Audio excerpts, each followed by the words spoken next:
Hello friends, आप सभी का स्वागत है आज की ऑनलाइन क्लास में। आज की इस क्लास में हम डिस्कस करेंगे current affairs. I hope you all are doing well. और मैं आशा करती हूँ कि प्रज्ञान के ऑनलाइन प्लेटफॉर्म पे जो करंट अफेयर्स की क्लासेस आपके लिए अपलोड की जा रही हैं, आप उसे रेगुलरली देख रहे होंगे। करंट अफेयर्स जो है ये एग्ज़ाम के पॉइंट ऑफ व्यू से हमारे लिए बहुत ही इम्पॉर्टेंट है। और इस क्लास में हम डिस्कस करेंगे कुछ बहुत ही इंटरेस्टिंग टॉपिक्स जिनके ऊपर बहुत ज़्यादा चांसेस हैं एग्ज़ाम में क्वेश्चन आने के लिए। तो आज की क्लास को हम शुरू करने से पहले देखते हैं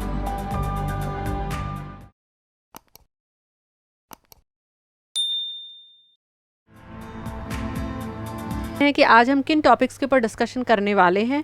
तो आज की इस क्लास में जिस टॉपिक के ऊपर हम डिस्कशन करने वाले हैं वो है, पहला जो टॉपिक है वो है रफाल डील। अब ये रफाल डील जो है ये हमारे किस विषय से संबंधित है, तो ये साइंस एंड टेक्नोलॉजी से भी संबंधित है और इंटरनेशनल रिलेशंस, अंतर्राष्ट्रीय संबंध से भी रिलेटेड है। उसके बाद जो दूसरा टॉपिक आज की क्लास में हम देखेंगे वो है हर्ड इम्यूनिटी पर। तो हर्ड इम्यूनिटी जो है ये साइंस से लिंक्ड है। और फिर जो तीसरा टॉपिक आज की क्लास में हम देखेंगे वो है क्वाड ड्रिल। ये भी इंटरनेशनल रिलेशंस से संबंधित टॉपिक है, डायरेक्टली उससे लिंक्ड है। साथ ही साथ हम कुछ इंपॉर्टेंट क्वेश्चंस देखेंगे जो इन दिनों करंट की जो न्यूज़ है उससे रिलेटेड हैं और सीधा एग्जाम के अंदर आ सकते हैं। तो चलिए शुरू करते हैं आज का टॉपिक। तो सबसे पहले इस टॉपिक को हम शुरू करेंगे एक क्वेश्चन के साथ। तो मेरा आपसे सवाल है कि निम्नलिखित कथनों पर विचार करिए और सही विकल्प को चुनिए। पहला कथन यहाँ पर है Rafale medium multi role combat विमान है। दूसरा कथन यहाँ पर है रफाल हवा से हवा मारक मिसाइलें ले जाने में सक्षम है। और तीसरा स्टेटमेंट यहाँ पर है रफाल रक्षा समझौता भारत और इटली के बीच हुआ है। और चौथा जो यहाँ पर कथन है, चौथा जो स्टेटमेंट है वो है इसकी निर्माता कंपनी का नाम है कॉम्बैट एविएशन ब्रिगेड। ठीक है, तो ये चार यहाँ पर कथन है और हमें पता लगाना है कि इसका करेक्ट आंसर क्या है। तो जैसा कि आप सभी जानते हैं कि 29 जुलाई को रफाल का पहला बैच भारत पहुंच चुका है और उसमें हमारे पास आए हैं 5 विमान, 5 लड़ाकू विमान भारत पहुंच चुके हैं। और ये जो डील है ये इन दिनों चर्चा में है। और ये क्योंकि रफाल अभी का पहला बैच भारत में पहुंचा है तो ये न्यूज़ में चल रहा है। इसके अलावा जो रफाल डील है वो बहुत ज़्यादा सुर्खियों में रही है, बहुत ज़्यादा विवादित रही है। हमारे ऑपोजिशन ने हमारी रूलिंग पार्टी के ऊपर बहुत सारे आरोप लगाए थे इसको लेकर के, और ये भी माना गया था कि इसमें कोई स्कैम इन्वॉल्व है और कई सारी चीज़ें इसके बारे में कही गई थी। तो हम इस टॉपिक के अंदर देखेंगे कि ये जो रफाल डील है ये क्या है और क्या स्पेशलिटी है इस रफाल विमान की।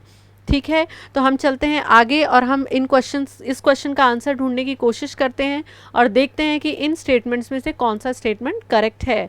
तो चलिए चलते हैं इस टॉपिक में आगे। तो सबसे पहले हम देखेंगे कि जो रफाल डील है ये क्या है। तो रफाल डील जो है ये एक गवर्नमेंट टू गवर्नमेंट डील है। गवर्नमेंट टू गवर्नमेंट डील का मतलब दो सरकारों के बीच में हुई हुई डील है। और किन सरकारों के बीच में हुई हुई है? एक तो फ्रांस की गवर्नमेंट के बीच में और एक भारत सरकार के बीच में। ठीक है, तो ये गवर्नमेंट टू गवर्नमेंट डील है। तो यहाँ पर आपको ये पता चल गया होगा कि जो थर्ड स्टेटमेंट है रफाल रक्षा समझौता भारत और इटली के बीच हुआ है, तो ये हो गया है गलत। ये स्टेटमेंट हो गया है गलत। अब हम आगे चलते हैं और जानते हैं इसके बारे में। अब ये जो रफाल है ये क्या है? ये मीडियम मल्टी कॉम्बैट एयरक्राफ्ट है। ये लड़ाकू विमान है। और किस तरीके का लड़ाकू विमान है? Medium multi combat aircraft. तो देखते हैं, ये जो पहला स्टेटमेंट है Rafale medium multi role combat विमान है, तो ये मल्टी रोल कॉम्बैट विमान है। अब और इसके बारे में हम जानते हैं, इसका जो मैन्युफैक्चरर है, इसकी जो निर्माता कंपनी है वो कौन है? वो है दसॉल्ट एविएशन प्राइवेट लिमिटेड। ये एक फ्रांस की कंपनी है। ठीक है, तो अब यहाँ पर ऑप्शन के अंदर दे रखा है कॉम्बैट एविएशन ब्रिगेड, ये यूएसए की कंपनी है, तो ये ऑप्शन भी हो गया है गलत। अब देखते हैं बचा ऑप्शन 2, इस कथन को हम चेक करते हैं। ठीक है, तो अब इस डील के बारे में हम देख लेते हैं। ये जो डील है ये पहली बार साइन की गई थी 2016 में। और इस डील में डिसाइड किया गया था कि भारत को फ्रांस जो है वो 36 एयरक्राफ्ट्स देगा। कितने एयरक्राफ्ट्स भेजेगा? 36 एयरक्राफ्ट। ठीक है, और ये कितने रुपए की डील है? ये है 59,000 करोड़ रुपीस की डील। काफ़ी बड़ी डील है और इसमें जो विमान है वो काफ़ी महंगे लग रहे हैं। तो ज़रूर इन विमानों के अंदर कुछ क्वालिटी होगी, कुछ स्पेशलिटी होगी इनकी, तो हम वो भी देखेंगे साथ में। तो ये जो डील है ये 59,000 करोड़ रुपीस की डील है, जिसे 2016 में साइन किया गया था। और इस डील के अंदर ये डिसाइड किया गया था कि जो फ्रांस है वो भारत को 36 रेडी टू फ्लाई विमान सप्लाई करेगा। ठीक है, अब इसके अंदर एक और बात हमें पता होनी चाहिए आरएस के पॉइंट ऑफ व्यू से, कि इस डील में इंक्लूडेड है एक ऑफसेट क्लॉज। अब ये ऑफसेट क्लॉज क्या है? ऑफसेट क्लॉज मैं आपको बताती हूँ। ऑफसेट क्लॉज का मतलब है कि जैसे सेलर है, सेलर मतलब जो यहाँ पर सामान बेच रहा है वो कौन है? फ्रांस की कंपनी है। ठीक है, फ्रांस की डिफेंस इंडस्ट्री से हमारे पास विमान आ रहे हैं, और ख़रीद कौन रहा है? जो बायर है वो कौन है? इंडिया है यहाँ पर। तो इस केस में बायर जो है इंडिया है। अब ये जो डील है ये है 59,000 करोड़ रुपीस की। ठीक है, तो अब इस ऑफसेट क्लॉज का मतलब, जो 50% ऑफसेट क्लॉज है, इसका मतलब क्या है? इसका मतलब ये है कि जो बायर है, जो 59,000 करोड़ रुपए के बदले इंडिया को क्या कर रहा है? विमान बेच रहा है, उसको इसके साथ इसका 50% अमाउंट का सामान भारत की रक्षा सेक्टर से, भारत की डिफेंस इंडस्ट्री से खरीदना होगा। तो इसका आधा कितना? 50% हम मान लेते हैं। इसका मतलब है 28,500 करोड़ रुपए का जो डिफेंस इक्विपमेंट है वो यहाँ पर फ्रांस, क्योंकि सामान बेच रहा है तो फ्रांस हमारी भारत की डिफेंस इंडस्ट्री से खरीदेगा। यानी जितने रुपए का सामान हम फ्रांस से ले रहे हैं उसका आधा, क्योंकि यहाँ ऑफसेट क्लॉज में 50% लिखा हुआ है, उसके आधे अमाउंट का सामान फ्रांस भी हमारे डिफेंस इंडस्ट्री से खरीदेगा। तो ये एक तरीके से बहुत अच्छी डील है। हालांकि ये बहुत विवादों में रही है, ये डील बहुत अच्छी डील है। और इससे क्या होगा? इससे हमारी जो डिफेंस इंडस्ट्री है उसको काफ़ी हेल्प मिलेगी, उसको डेवलपमेंट के अंदर बहुत मदद मिलेगी। अब हम देखते हैं कि जो मैक्सिमम ऑफसेट है ये किस तरीके से बांटा गया है। तो ये करीब 72 कंपनीज़ के अंदर बांटा गया है। 72 कंपनीज़ के अंदर इस ऑफसेट क्लॉज को बांटा गया है, और उस 72 कंपनीज़ में से भी सबसे ज़्यादा बड़ा ऑफसेट जो है वो किसको मिला है? वो डीआरडीओ को मिला है। तो ये डीआरडीओ जो है ये क्या है? ये गवर्नमेंट ऑर्गेनाइजेशन है, defence research and development organisation. उसको सबसे बड़ा ऑफसेट इसके अंदर, इस डील के अंदर मिला है, और वो कितने का है? वो 9,000 करोड़ रुपए का है, और ये करीब 72 कंपनीज़ के अंदर बांटा गया है। तो जैसा कि हम सुन रहे थे कि अनिल अंबानी की कंपनी रिलायंस को दे दिया गया है, उस समय इस तरीके का विवाद चल रहा था, तो ऐसा इसमें कुछ नहीं है। वो सारे विवाद जो हैं वो गलत हैं, और ये इसमें सबसे बड़ा जो ऑफसेट दिया गया है वो डीआरडीओ को दिया गया है। और ये बहुत ही अच्छी डील है भारत के डिफेंस इंडस्ट्री के लिए, क्योंकि इसमें एक 50% का ऑफसेट क्लॉज है।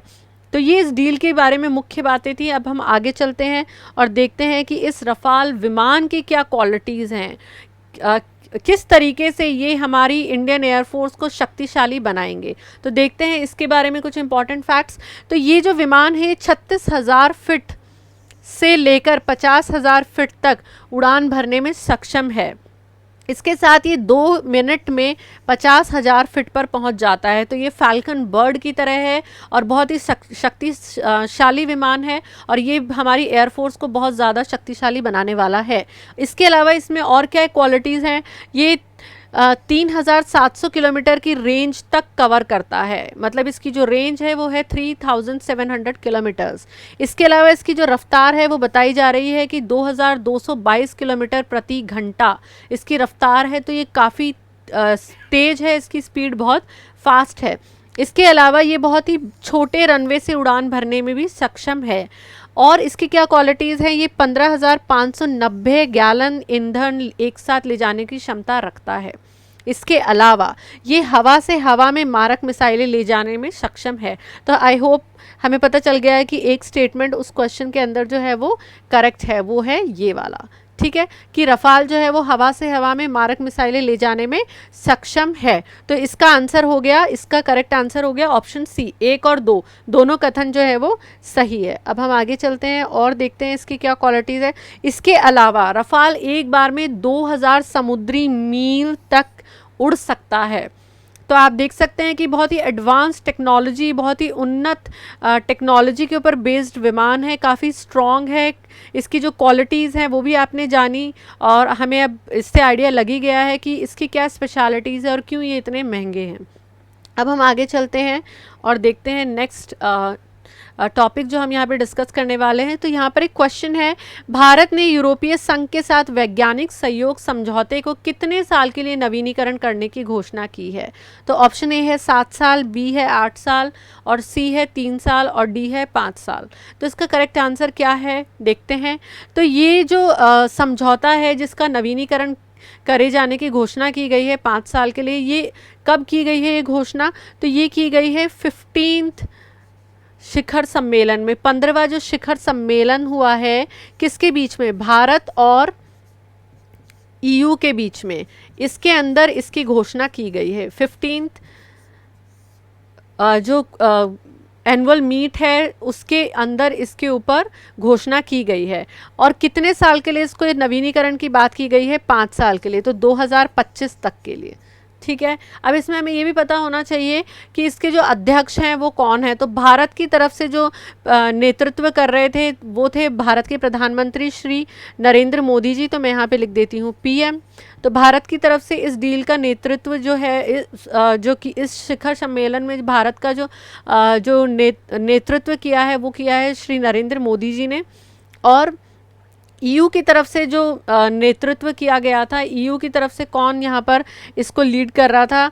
तो ईयू की तरफ से इसको लीड कर रहे थे वहाँ जो यूरोपियन यूनियन काउंसिल है उसके अध्यक्ष कौन है? उसके अध्यक्ष है चार्ल्स मिशेल। ठीक है, तो ये कुछ इंपॉर्टेंट बातें हैं, ये हमें पता होनी चाहिए इसके बारे में कि ये 15वें शिखर सम्मेलन के अंदर इस नवीनीकरण की घोषणा की गई थी। और इसे कब तक के लिए बढ़ा दिया गया है? इस समझौते को 2025 तक के लिए बढ़ा दिया गया है। और इसमें जो लीड कर रहे थे, इसको रिप्रेजेंट कर रहे थे इस शिखर सम्मेलन में भारत को, वो थे हमारे प्रधानमंत्री जी। और ईयू की तरफ से जो रिप्रेजेंट कर रहे थे वो थे वहाँ के यूरोपियन यूनियन काउंसिल के अध्यक्ष चार्ल्स मिशेल। तो ये हमें मालूम होना चाहिए। आगे चलते हैं। आगे दूसरा क्वेश्चन यहाँ पर है, रूस ने किस देश को S-400 मिसाइल सुरक्षा प्रणाली की आपूर्ति पर रोक लगा दी है? तो ऑप्शन ए है पाकिस्तान, बी है चीन, सी है भारत, और डी है जापान। तो इसका करेक्ट आंसर जो है वो है चीन। हाल ही में रूस ने ये जो S-400 मिसाइल सुरक्षा प्रणाली है इसकी आपूर्ति पर रोक लगा दी है। किसको सप्लाई करने से मना कर दिया है? चाइना को। तो ये जो S-400 मिसाइल सुरक्षा प्रणाली है ये क्या है? ये S-400 सुरक्षा मिसाइल प्रणाली जो है ये रूस से भारत ने भी ली है, भारत ने भी इसके लिए डील करी है। ये बहुत ही उन्नत किस्म की मिसाइल सुरक्षा प्रणाली है। और इसकी क्या खूबियां हैं तो आप इस नाम से ही याद रख सकते हैं। इसकी जो रेंज है वो है 400 किलोमीटर्स। मतलब ये 400 किलोमीटर्स तक के डिस्टेंस में अपने टारगेट को नष्ट कर सकता है। ठीक है, तो ये 400 किलोमीटर तक की दूरी तक अपने टारगेट को नष्ट कर सकता है दूरी में, और ऊंचाई में 30 किलोमीटर तक की ऊंचाई पर ये अपने टारगेट को नष्ट कर सकता है। ठीक है, तो ये इसकी कुछ क्वालिटीज़ हैं। इसके अलावा ये एक साथ 36 मिसाइलों को, एक ही बार में 36 मिसाइलों को गिराने में भी सक्षम है। तो ये बहुत ही स्पेशल टाइप का मिसाइल सुरक्षा सिस्टम है और बहुत ही उन्नत टेक्नोलॉजी पे बेस्ड है। और रशिया ने इसको बनाया है, और इंडिया भी इससे रशिया से इस मिसाइल डिफेंस सिस्टम को प्रोक्योर करेगा। और चाइना को हाल ही में रशिया ने इसकी सप्लाई करने के लिए मना किया है। ठीक है, तो ये एक इम्पॉर्टेंट क्वेश्चन था। अब चलते हैं नेक्स्ट क्वेश्चन में। तो ये है, अंतर्राष्ट्रीय बाघ दिवस निम्न में से किस दिन मनाया जाता है? 15 मार्च को, या ऑप्शन बी 10 मई को, ऑप्शन सी 19 जनवरी को, और ऑप्शन डी है 29 जुलाई को। तो जो अंतर्राष्ट्रीय इंटरनेशनल टाइगर डे है, जो अंतर्राष्ट्रीय बाघ दिवस है, ये बनाया जाता है 29 जुलाई को। ठीक है, तो ये 29 जुलाई को बनाया जाता है। और इसका मेन उद्देश्य क्या है? इसका ऑब्जेक्टिव क्या है? इसका ऑब्जेक्टिव है अवेयरनेस। ठीक है, ये अवेयरनेस स्प्रेड करने के लिए इसको बनाया जा रहा है। जैसा कि आप सब जानते हैं, टाइगर जो है वो एंडेंजर्ड स्पीशीज़ है और बहुत ही ख़तरे में है, और इनके जो नंबर्स हैं वो दिन ब दिन डिक्रीज़ होते जा रहे हैं। और दुनिया के जो 70% बाघ हैं, 70% बाघ जो हैं वो कहाँ रहते हैं? वो भारत के अंदर हैं। तो भारत के ऊपर बड़ी रिस्पॉन्सिबिलिटी है इनको प्रोटेक्ट करने की। और अगर हम डेटा की तरफ देखें तो अभी बताया जा रहा है कि भारत के अंदर 2967 टाइगर्स हैं। ठीक है, तो ये कुछ इंपॉर्टेंट फैक्ट्स थे इस क्वेश्चन से रिलेटेड, और ये भी क्योंकि 29 जुलाई अभी आकर के गई है तो इसलिए हमें इसके बारे में भी पता होना चाहिए। अब हम चलते हैं आगे। केंद्रीय वित्त मंत्री निर्मला सीतारमण के अनुसार वित्त वर्ष 2020-21 के लिए सरकार ने कितने लाख करोड़ रुपए का विनिवेश लक्ष्य रखा है? विनिवेश का मतलब है डिसइन्वेस्टमेंट, इंग्लिश में इसको बोलते हैं डिसइन्वेस्टमेंट। तो सरकार अभी फिनेंस मिनिस्टर ने इससे रिलेटेड कुछ डिक्लेरेशन करी है, तो इसलिए ये बहुत न्यूज़ में है। तो यहाँ पर आपके सामने 4 ऑप्शन है, 1.10 लाख करोड़ रुपए, 2.10 लाख करोड़ रुपीज़, 3.10 लाख करोड़ रुपीज़ या 2.90 लाख करोड़ रुपीज़। तो हमें पता करना है इसमें से करेक्ट ऑप्शन कौन सा है। तो इसमें से करेक्ट ऑप्शन है 2.10 लाख करोड़ रुपीज़। तो अब ये इसको हम बाइफरकेट करके देखते हैं कि सरकार ये अपना जो लक्ष्य है 2020-21 के लिए विनिवेश का, उसको कैसे प्राप्त करेगी। तो इसमें से एक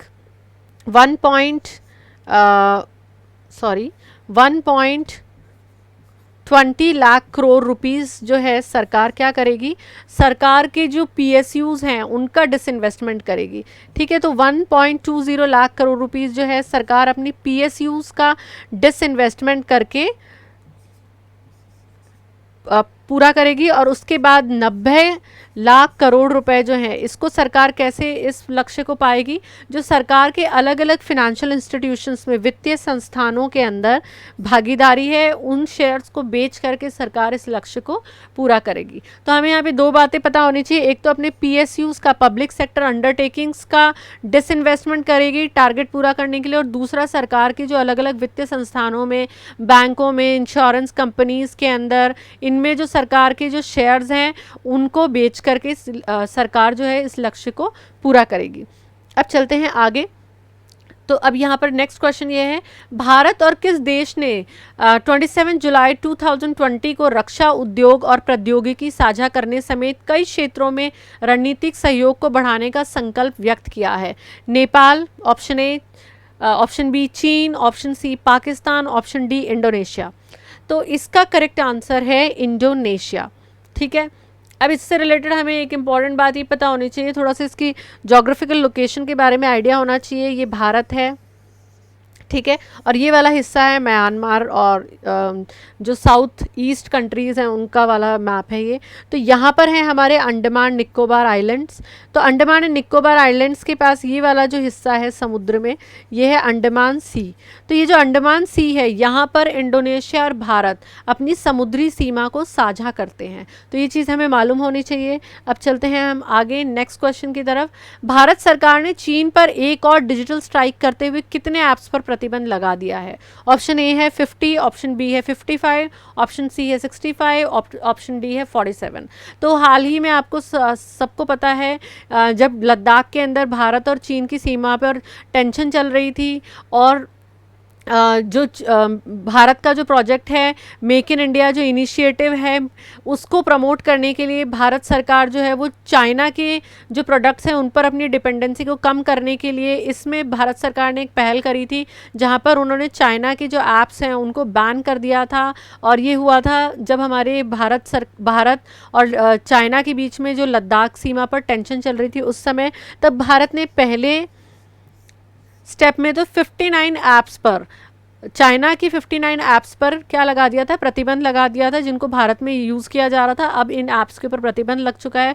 उसके बाद अभी हाल ही में भारत ने कितने ऐप्स पर प्रतिबंध लगाया है? 47 पर। अब ये जो 47 ऐप्स हैं ये क्या है? ये इन्हीं 59 ऐप्स की डमी ऐप्स हैं। जब इन 59 ऐप्स के ऊपर भारत ने प्रतिबंध लगाया तो चाइना ने इसकी डमी ऐप्स बना दी, और ये 47 ऐप्स जो हैं ये क्या कर रही हैं, डेटा प्राइवेसी से रिलेटेड कुछ लॉज हैं, डेटा प्राइवेसी के जो लॉज हैं उनका उल्लंघन करती है ये। तो ये डेटा प्राइवेसी के जो लॉज हैं ये अपने यूज़र्स के डेटा को प्रोटेक्ट करने से रिलेटेड, इनमें इस लॉ के अंदर कुछ प्रोविजंस है जिनको ये इन्फोर्स करती है। तो ये जो 47 ऐप्स हैं ये अपने यूज़र्स के डेटा को बहुत गलत तरीके से यूज़ कर रही थी। तो इसको देखते हुए भारत सरकार ने इन 47 डमी ऐप्स पर भी प्रतिबंध लगा दिया है। अब चलते हैं आगे। अब आपके लिए अगला सवाल है जो इम्पॉर्टेंट है, वो है पृथ्वी विज्ञान मंत्रालय ने अपने 14वें स्थापना दिवस के अवसर पर किस मोबाइल ऐप का शुभारंभ किया ठीक है, तो ऑप्शन ए है मौसम, ऑप्शन बी है जलवायु, ऑप्शन सी है प्राकृतिक, ऑप्शन डी है तापमान। तो इसका करेक्ट आंसर है मौसम। अभी 25 जुलाई 2020 में इस पृथ्वी विज्ञान मंत्रालय दिवस का पृथ्वी विज्ञान मंत्रालय का स्थापना दिवस है ये, ठीक है। तो इस दिन जो पृथ्वी विज्ञान मंत्रालय के जो केंद्रीय मंत्री हैं डॉक्टर हर्षवर्धन, उन्होंने इस ऐप को लॉन्च किया है, मौसम को। अब ये जो मौसम ऐप है ये क्या करेगी, ये मौसम ऐप जो है ये इंडिया के अंदर 800 अलग अलग जगहों का मौसम, वेदर कंडीशंस और वेदर से रिलेटेड अलर्ट, कोई भी मौसम संबंधित चेतावनी देनी होगी तो वो देगी, इनका एक्यूरेट मौसम बताएगी। इसके अलावा सूर्यास्त है, सनराइज़, सनसेट है, इसके बारे में ये इन्फॉर्मेशन देगी। तो ये मौसम ऐप जो है, इससे रिलेटेड कुछ इंपॉर्टेंट फैक्ट्स थे ये जो हमें मालूम होने चाहिए कि 25 जुलाई 2020 जो कि पृथ्वी विज्ञान मंत्रालय का स्थापना दिवस है, उस दिन इसे लॉन्च किया। इसे लॉन्च करने किसने किया, डॉक्टर हर्षवर्धन, जो कि हमारे पृथ्वी विज्ञान मंत्री हैं, ठीक है।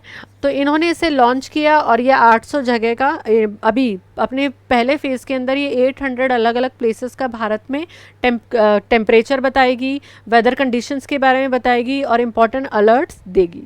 अब चलते हैं हम आगे। अब आपके लिए नेक्स्ट क्वेश्चन यहाँ पर है, वो है हर्ड इम्यूनिटी के संदर्भ में निम्नलिखित कथनों पर विचार कीजिए। तो पहला यहाँ पर कथन है, ये गैर संक्रामक रोगों से जुड़ी है, और दूसरा है इससे शरीर में रोग प्रतिरोधक क्षमता विकसित होती है। तो यहाँ पे ऑप्शन है केवल एक, बी है केवल दो, और ऑप्शन सी है एक और दो दोनों, और ऑप्शन डी है इनमें से कोई भी नहीं। तो ये जो हर्ड इम्यूनिटी है इसके बारे में हम क्यों डिस्कस कर रहे हैं, आप सभी जानते हैं कि इस समय पूरी जो दुनिया है, पूरा जो विश्व है वो कोरोना क्राइसिस से जूझ रहा है, और सारी जो विकसित देश हैं वो इसकी वैक्सीन डेवलप करने में लगे हुए हैं। पर अभी तक किसी भी देश में कोरोना वैक्सीन का 3rd स्टेज सक्सेसफुल ट्रायल अभी तक नहीं हो पाया है, और वैक्सीन को डेवलप होने में कुछ समय लगता है। तो उस स्थिति के अंदर एक हर्ड इम्यूनिटी जैसे कॉन्सेप्ट के बारे में बात की जा रही है। तो ये बहुत इम्पॉर्टेंट टॉपिक है, इसके बारे में भी हमें नॉलेज होना चाहिए, और इससे रिलेटेड क्वेश्चन इंटरव्यू में भी पूछे जा सकते हैं, और इससे रिलेटेड काफ़ी न्यूज़ बड़े न्यूज़पेपर्स के अंदर आ चुकी है। तो हम देखते हैं कि हर्ड इम्यूनिटी के बारे में ये जो दो स्टेटमेंट है, इनमें से कौन सा करेक्ट है और कौन सा गलत है। तो देखिए, हर्ड इम्यूनिटी जो है वो कोरोना से रिलेटेड है, ठीक है, और कोरोना जो है वो क्या, एक संक्रामक रोग है। तो देखिए, हम रोग जो है उसको दो पार्ट्स के अंदर बांट सकते हैं। जो रोग हैं वो दो तरीके के हो सकते हैं, ठीक है। एक तो हो सकता है कम्युनिकेबल, एक तो हो सकता है कम्युनिकेबल, सॉरी। अब ये जो कम्युनिकेबल रोग है ये है संक्रामक, ठीक है, संक्रामक। ये एक व्यक्ति से दूसरे व्यक्ति को फैल जाते हैं। और दूसरे जो रोग हैं वो कौन से हो सकते हैं, नॉन कम्युनिकेबल, ठीक है। मैं यहाँ पे शॉर्ट में लिख देती हूँ, नॉन कम्युनिकेबल। ये है गैर संक्रामक, ये एक व्यक्ति से दूसरे व्यक्ति को नहीं स्प्रेड होते हैं, ये गैर संक्रामक है। अब ये नॉन कम्युनिकेबल जो है, इसका एग्जाम्पल क्या है, आप एग्जाम्पल से अच्छे से समझ जाएंगे। तो इसका एग्जाम्पल है कैंसर, ठीक है, और है डायबिटीज़। तो ये गैर संक्रामक रोग है जो एक व्यक्ति से दूसरे व्यक्ति को नहीं फैलते हैं। और संक्रामक का एग्जाम्पल क्या हो सकता है, बहुत अच्छा एग्जाम्पल तो कोविड-19 है, ठीक है, और इसके अलावा मलेरिया है।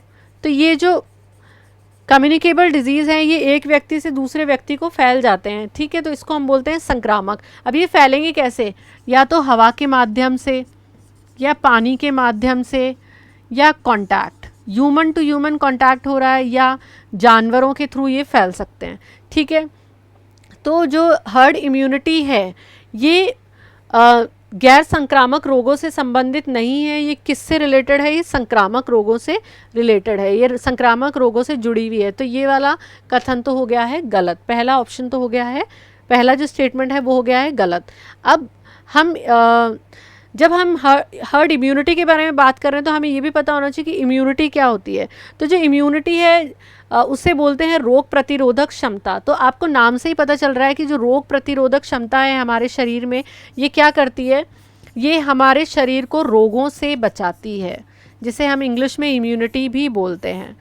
ठीक है, जब भी हमें कोई इन्फेक्शन होता है, हम बीमार पड़ते हैं तो हम ठीक हो जाते हैं, तो हमारी बॉडी में जो पावर है जो उन रोगों से हमें प्रोटेक्ट करती है उसे हम बोलते हैं सिंपल लैंग्वेज में रोग प्रतिरोधक क्षमता। ठीक है, तो अब हम रोग प्रतिरोधक क्षमता के बारे में भी जानते हैं ताकि हमें थोड़ा सा आइडिया हो जाए कि हर्ड इम्यूनिटी क्या है। अब ये जो इम्यूनिटी है हमारी, इसको भी हम डिवाइड कर सकते हैं। ठीक है, हर्ड इम्यूनिटी समझने के लिए हमें इम्यूनिटी के बारे में भी थोड़ा सा आइडिया होना चाहिए। अब इम्यूनिटी अपने आप में बहुत बड़ा टॉपिक है, तो यहाँ पर हम इम्यूनिटी से रिलेटेड टेक्निकल चीज़ें ज़्यादा डिटेल में नहीं डिस्कस करेंगे, पर जितना हमें हर्ड इम्यूनिटी समझने के लिए पता होना चाहिए उतना हम यहाँ पर डिस्कस करेंगे। तो इम्यूनिटी जो है ये एक्वायर्ड भी हो सकती है और ये इन्नेट भी हो सकती है। ठीक है, अब ये जो इन्नेट इम्यूनिटी है ये वो इम्यूनिटी है जो हमारे अंदर जन्म से होती है। ठीक है, इन्नेट इम्यूनिटी हमारे अंदर जन्म से होती है और एक्वायर्ड इम्यूनिटी हमारे अंदर कब आएगी, जन्म के बाद, जन्म के बाद आएगी ये। ठीक है, अब इन्नेट इम्यूनिटी कौन सी इम्यूनिटी की बात मैं यहाँ पर कर रही हूँ, इसको हम एग्जाम्पल से देखते हैं। तो आपको सबको पता है कि हमारे साथ जन्म से हमारे साथ हमारी त्वचा है। ठीक है, तो त्वचा जो है ये भी हमें इम्यूनिटी प्रोवाइड करती है और ये इन्नेट इम्यूनिटी का एग्जाम्पल है, क्योंकि ये हमारी बॉडी को, हमारे इंटरनल ऑर्गन्स को कवर करके रखती है और बाहर जो इतने तरीके के बैक्टीरियाज हैं, वायरसेस हैं, पैथोजेंस हैं, उनसे हमें सुरक्षा प्रदान करती है। तो स्किन क्या है, इन्नेट इम्यूनिटी का एग्जाम्पल है।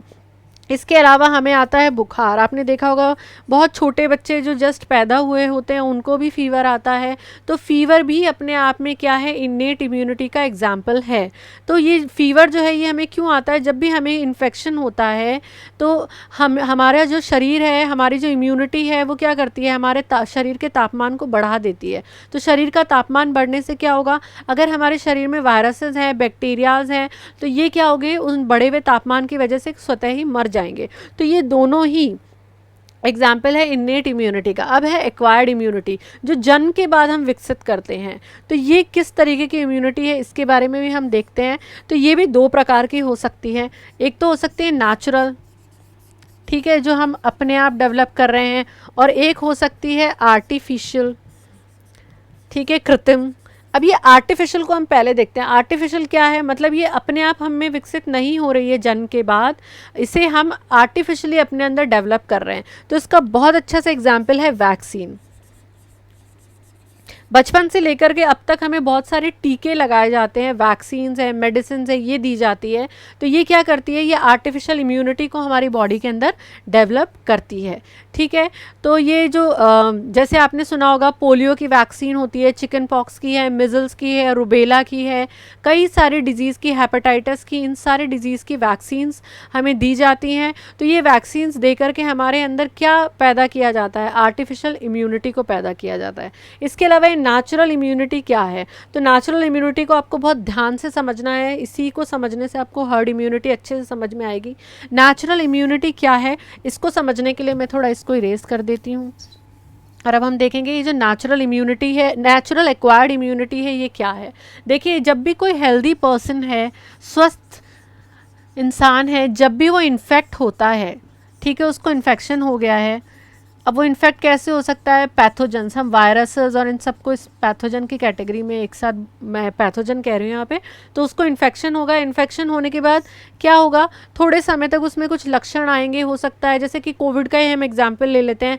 जिनको कोविड इन्फेक्शन होगा उनको क्या होगा, उनको जुकाम होगा, उनकी नोज़ रनिंग होगी, खांसी हो रही होगी या बुखार होगा, और भी कुछ सिम्टम्स हो सकते हैं। मैं कॉमन सिम्टम्स के बारे में बात कर रही हूँ।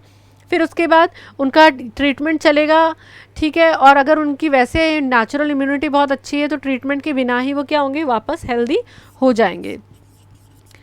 तो अब जब वो वापस हेल्दी होंगे तो इस पूरे प्रोसेस के अंदर क्या हो रहा है, जब पर्सन इन्फेक्ट हुआ है तो उसकी बॉडी के अंदर जो इम्यूनिटी है वो क्या करेगी, इस कोविड इन्फेक्शन के अगेंस्ट क्या बना लेगी, एंटीबॉडीज़ बना लेगी। आजकल आप न्यूज़ में सुन भी रहे होंगे एंटीबॉडीज़ के बारे में।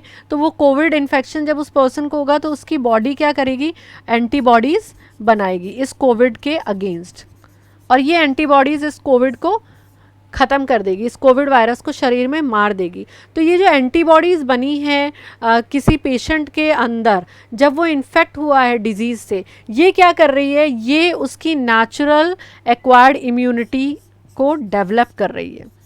ठीक है, तो जब हम इन्फेक्ट होते हैं और जब हम उस जिस भी वायरस या बैक्टीरिया की वजह से इन्फेक्ट हुए हैं उससे रिकवर होते हैं अपनी बॉडी में एंटीबॉडीज़ को बना करके, तो वो क्या कहलाती है, वो कहलाती है नेचुरल एक्वायर्ड इम्यूनिटी। जन्म के बाद से अब तक हमें कितने तरीके के वायरसेस और बैक्टीरियाज़ की वजह से इन्फेक्शन हुआ है, इन्फेक्शन होने के बाद हमारे शरीर के अंदर जो इम्यून सिस्टम है वो उनके अगेंस्ट एंटीबॉडीज़ बना लेती है।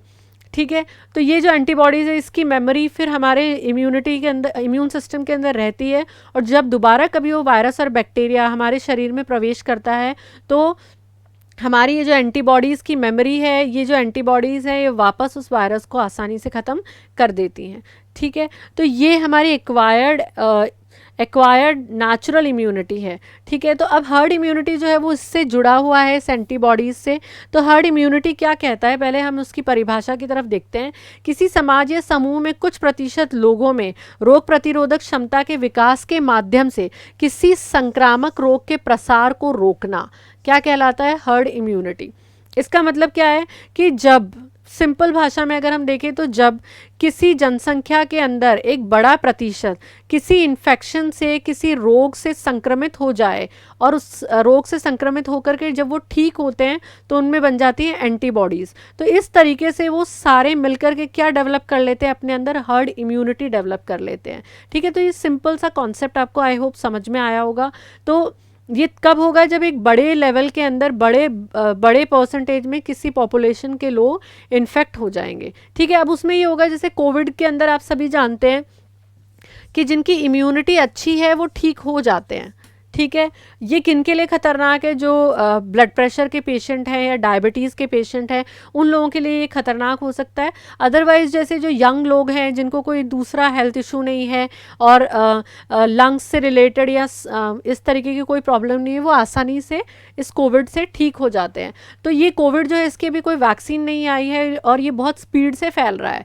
तो इस तरीके से अगर ये फैलता रहा तो ये इंडिया के अंदर एक बड़े रेशियो में पॉपुलेशन को इन्फेक्ट कर देगा और उस पॉपुलेशन में से बहुत सारे मैक्सिमम जो लोग हैं वो ठीक हो जाएंगे। तो जब वो इन्फेक्ट होकर के ठीक होंगे तो उनमें बन जाएगी एंटीबॉडीज़, जैसा अभी मैंने आपको बताया एक्वायर्ड नेचुरल इम्यूनिटी के बारे में। तो एंटीबॉडीज़ बन जाएंगी और ये एंटीबॉडीज़ जब उनमें बन जाएगी तो ये क्या करेंगे, इस रोग का आगे प्रसार नहीं करेंगे, एक शील्ड की तरह काम करेंगे। ठीक है, अब हम इसको थोड़ा सा और समझते हैं इस पिक्चर के थ्रू। ये पॉपुलेशन है और इस पॉपुलेशन में जो नीले लोग हैं ये नीले लोग स्वस्थ लोग हैं। ठीक है, पर अगर हम कोविड का एग्जाम्पल लें तो ये जो नीले लोग हैं ये स्वस्थ हैं और ये कोविड से अभी तक इन्फेक्ट नहीं हुए हैं। तो इन्फेक्ट नहीं हुए हैं तो इनमें इसके अगेंस्ट इम्यूनिटी भी नहीं है। ठीक है, क्योंकि इसकी कोई वैक्सीन तो आई नहीं है कि हम इनको इंजेक्शन दें और आर्टिफिशियल इम्यूनिटी इनमें डेवलप कर दें। तो ये जो संक्रमित नहीं हुए हैं ये स्वस्थ लोग हैं और ये जो रेड कलर के आपको लोग नज़र आ रहे हैं ये कोविड पॉजिटिव हैं। अब ये कोरोना पॉजिटिव लोग क्या करेंगे, इन सारे लोगों को इन्फेक्ट करेंगे। ठीक है, तो अब यहाँ पर देखिए ये सारे लोग जो हैं ये इन्फेक्ट हो गए हैं। इस पॉपुलेशन के अंदर से मैक्सिमम जो लोग हैं वो इन्फेक्ट हो गए हैं और ये रेड कलर के हो गए हैं। ये भी मतलब कोरोना पॉजिटिव पेशेंट है, पॉजिटिव है। ठीक है, अब क्या होगा, अब इनमें से बहुत सारे लोग जो हैं वो ठीक हो जाएंगे। कलर के लोग आपको दिखाई दे रहे हैं इस पॉपुलेशन के अंदर, ये क्या है, ये कोरोना से ठीक हो चुके लोग हैं। अब ये कोरोना से ठीक कैसे हुए हैं, इनमें एंटीबॉडीज़ डेवलप हो गई है। ठीक है, तो अब क्या है कि इस पॉपुलेशन एक पहली वेव हम देख रहे हैं जैसे कि यहाँ पर ये स्वस्थ लोग हैं, इनमें कोई इम्यूनिटी नहीं है, कोरोना एक नया इन्फेक्शन है, तो इन्फेक्टेड लोगों ने बहुत सारे लोगों को इन्फेक्ट कर दिया है। ठीक है, अब इनके इन्फेक्शन के बाद यहाँ पर क्या होगा कि कुछ लोग जो हैं वो अब दूसरे फेज़ के अंदर हम देखेंगे कि उनमें एंटीबॉडीज़ आ चुकी हैं। ठीक है, और वो क्या है, वो इम्यून हो गए हैं, वो उनमें इम्यूनिटी भी है कोरोना के अगेंस्ट और वो हेल्दी है। अब फिर से एक ये पॉपुलेशन है और यहाँ पर क्या है, कोरोना पॉजिटिव लोग हैं जो रेड कलर के आपको नज़र आ रहे हैं। वापस ये इस पॉपुलेशन को इन्फेक्ट कर रहे हैं और इस पॉपुलेशन का काफ़ी बड़ा हिस्सा जो है वो इन्फेक्ट हो चुका है। और इसके अंदर क्या है, इसमें बहुत सारे वो लोग भी हैं जो कोरोना से पहले इन्फेक्ट हुए थे और उनमें एंटीबॉडीज़ बन चुकी हैं।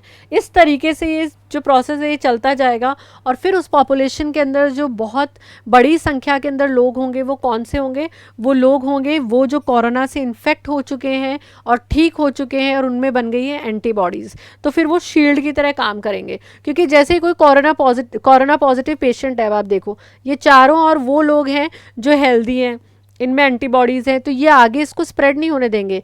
ये ब्लू कलर में आपको वो नज़र आ रहा है जो हेल्दी है और ये कभी इन्फेक्ट भी नहीं हुआ है, तो इसमें इम्यूनिटी नहीं है कोरोना के अगेंस्ट।